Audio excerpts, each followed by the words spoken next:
Hi everybody. So in this video, we're going to look at the nature of inverse functions and how we can find an inverse function algebraically.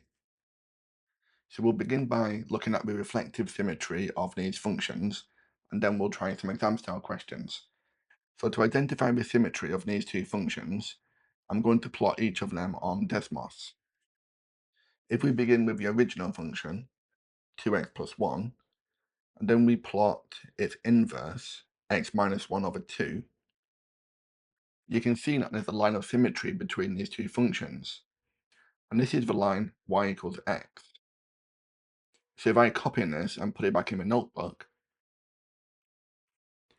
we have the red line, which is the original function, the green line, which is y equals x, and the blue line, which is the inverse function, so the inverse of f of x.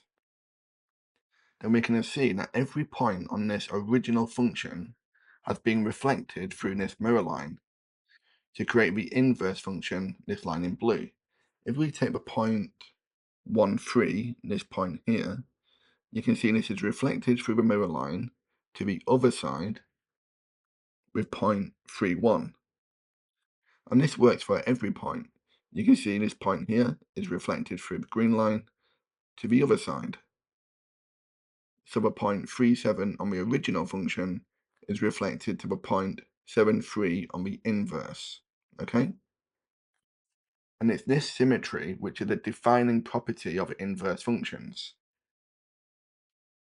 And I want to show you the algebraic method for finding this inverse function. So what we do is we replace this f of x with y. This will help with the algebra. We say y is equal to 2x plus 1. By replacing this with y, we don't confuse f of x with x. And then to find the inverse function, we make this x the subject. So we can take away 1 from both sides. So y minus 1 will equal 2x. And then we divide both sides by 2. So now we've made x the subject. And then we say that the inverse function of x, we replace this y with x. And this will be x minus 1 over 2. So this is the algebraic method for finding the inverse function.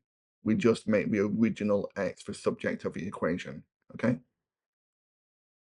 If we look at example B, we'll plot these on Desmos, and we should see that they're reflective in the line y equals x. So we have the line of symmetry. If we plot g of x,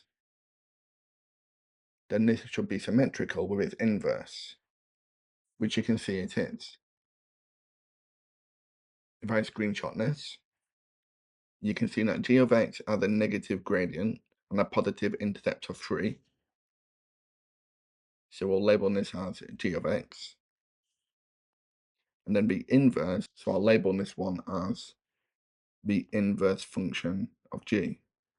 Okay? And we can see the points, this point here, 0, 3, has been reflected through the mirror line to the other side at 3, 0.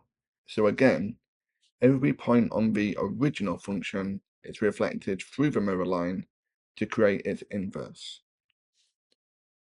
To find this algebraically, we'll let g of x equal y, and then we'll make the x the subject.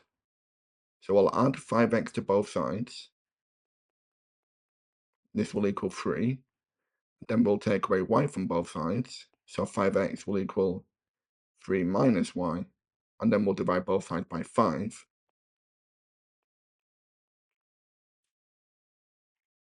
So the inverse function of g will be 3 minus the x. Remember to replace this y with x over 5. It's also worth noting that not only is the function reflected through the mirror line, but the domain on the function becomes the range on the inverse function, and the range on a function becomes the domain on its inverse. So we're not just reflecting the line, we're reflecting the range and the domain as well, through the line y equals x. We'll cover this more in the next few examples. So if we look at example 2, okay, so for example 2, we've been given the function of x is 2x plus 5 over x minus 7, and we're told that 7 is excluded from our domain. Why do you think this might be? So if x does equal 7, then we'll have 7 take away itself, and this will give us 0. And we can't divide by 0, and this is undefined. So this is being excluded from a domain. To find the inverse, we need to replace this with y. So we get y will equal 2x plus 5 over x minus 7. And what do you think we need to do now? So now we need to make x the subject of this equation. So if we multiply both sides by x minus 7, this will leave us with 2x plus 5. And then we'll expand out this bracket, so we get yx minus 7y will be 2x plus 5. And to make x the subject, we'll move the 2x's over to the left-hand side and the negative 7y to the right-hand side. So we'll get yx minus the 2x will equal 5 plus the 7y. And then to make x the subject, we'll factor this x out. So we get x multiplied by y minus 2 will be 5 plus the 7y. And then we'll divide both sides by this y minus 2. So x will equal 5 plus 7y over y minus 2. So the inverse function of x will be 5 plus the 7x over x minus 2. Okay? So what value in the domain do you think would be excluded from this inverse function? So x cannot equal 2, because again, if we did, this would be 0, and you can't divide by 0. So if we look at example 3, we've been given that g of x is the square root of x minus 4, and this time the domain is restricted to x being greater than or equal to a. What do you think might be the smallest possible value of this a? Well, this a has to be greater than or equal to 4, because if it was less than 4, this part would become negative, and we can't take the square root of a negative. So the smallest possible value of a would be 4. Okay? So that would be the domain of this function. For part B, find the inverse function and state any restrictions, if any, on the domain. So do you want to try and work out the inverse function yourself? Remember to replace this bit with y, and then make x the subject. You can pause the video and come back when you're ready. Okay, so welcome back if you had a go. So we'll say that y is the square root of x minus 4. To make x the subject, we'll take the square of both sides. So we get y squared will equal x minus 4. So y squared plus the 4 will equal x. So the inverse function would be x squared plus 4.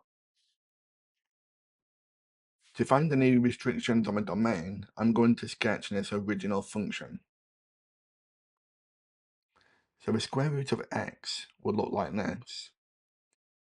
If we translate this 4 units to be right, we'll get the square root of x minus 4. So that will look like this. Remember that this doesn't become horizontal, it just increases at a much slower rate. And this coordinate would be 4, 0. So the inverse function would be reflected in the line y equals x. So this point would be reflected to here. And this will have an intercept of positive 4. And this red curve would continue infinitely in the x direction. So this would have a domain of x being greater than or equal to 0. Okay?